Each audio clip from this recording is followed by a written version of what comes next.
I'm RJ Aguiar, and this is Rebel Report, the show that knows exactly who it's voting for in 2016. Education is important. We need to start teaching these kids more reality, skills, trades, excuse me. The president been smoking one. You know how that go. Yes, that is exactly who I want possessing all of our nuclear codes. Hashtag Waka for America.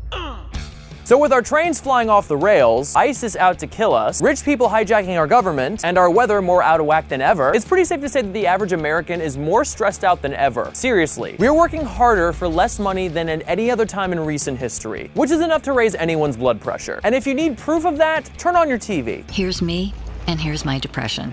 What's it like to have adult attention deficit disorder? We know a place where tossing and turning have given way to sleeping. Of course, there's one drug out there that's proven to treat everything from chronic pain to anxiety to epilepsy, which are basically all the symptoms you get from dealing with your insurance company. Better yet, it comes from nature, which is God's way of saying, here, hit this, chief. I'm of course talking about reefer, sticky icky, grass, the gounge, wacky tobacco, weed, pot, Mary Jane, or as it's known to people who never use it, marijuana. Cush enthusiasts have been pushing for its legalization since the 70s, which is when it was first classified as a Schedule I narcotic. But in recent years, though, people are finally starting to catch wise about how beneficial cannabis can be. Even President Obama has publicly acknowledged that it likely causes less damage than our most popular legal drug, alcohol. And as a result, 23 different states have opted to legalize its use in one form or another. And one US territory might be about to join the ranks. So get ready to pack your bags and head to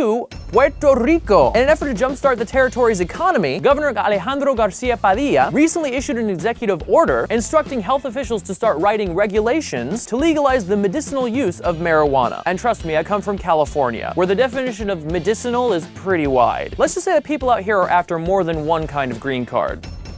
So, what seems to be the problem? I have, like, back pain. Oh, really? Where does it hurt?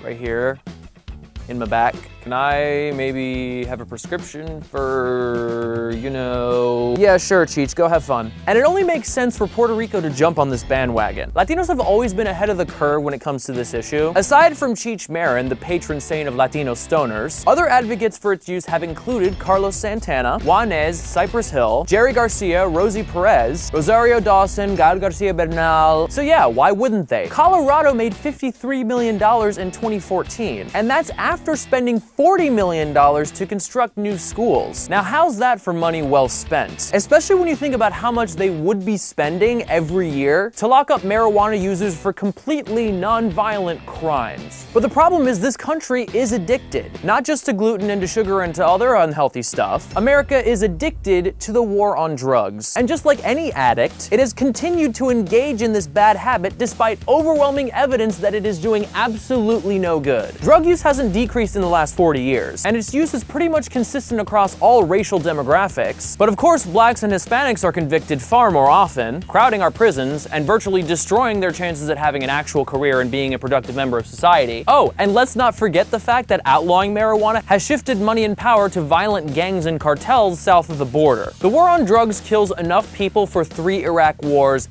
every single year. So why do we still do it? Because we love the high that we get from seeing these photos of giant drug stashes that DEA agents have seized to keep them off the streets. As if anyone buys their shit on the street anymore. This is not an episode of The Wire. We can no longer ignore the fact that the war on drugs costs too much money and too many human lives. And in order to combat this addiction, let's crunch a few numbers. In California, it costs an average of $66,000 a year to house an inmate, but only $9,000 a year to educate a child. And since 1980, the state has built 22 new prisons and yet only 1 new university. The Drug Policy Institute estimates that California can earn an extra $1.4 billion, that's billion with a B, from similar taxation and regulation of marijuana, the kind that's taking place in Colorado right now. Now let's extrapolate that to the rest of the country. Imagine just how much we would benefit from nationwide legalization of the drug. All I have to say to state and federal lawmakers is stick that in your pipe and smoke it. That's gonna do it for us this week. Don't forget to like this video, subscribe to Flama, and puff